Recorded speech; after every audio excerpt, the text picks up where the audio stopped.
Welcome to Penrose Learning, where we make understanding easy. In this video, I will explain how to buy premium TF2. The easiest way to get premium status is by purchasing any item from the Man.co store within the game.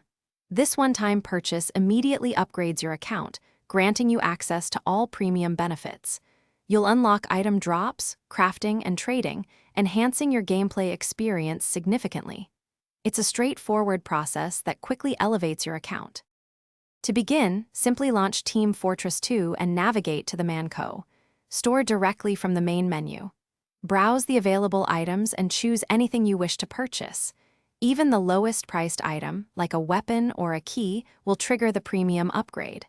Once your transaction is complete, your account will instantly become premium, unlocking all the features we discussed earlier. It's that simple. With premium status, your Team Fortress 2 experience transforms. You'll start receiving all item drops, including valuable weapons and cosmetic items, which are essential for customizing your characters. Crafting becomes available, allowing you to combine items into new ones. Plus, you gain full trading capabilities, letting you exchange items with the community.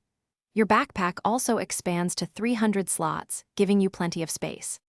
While buying from the Man.co store is the easiest, there are other ways to get premium. A friend can gift you a premium upgrade, or you could purchase a retail copy of the orange box, which originally included Team Fortress 2. Remember, the key is making any purchase or receiving a specific gift. Also, for all you avid readers, check the description for a link to the new Kindle Paperwhite and other great deals. Happy gaming! Thanks for watching. If this was helpful, leave a like and consider subscribing. See you next time.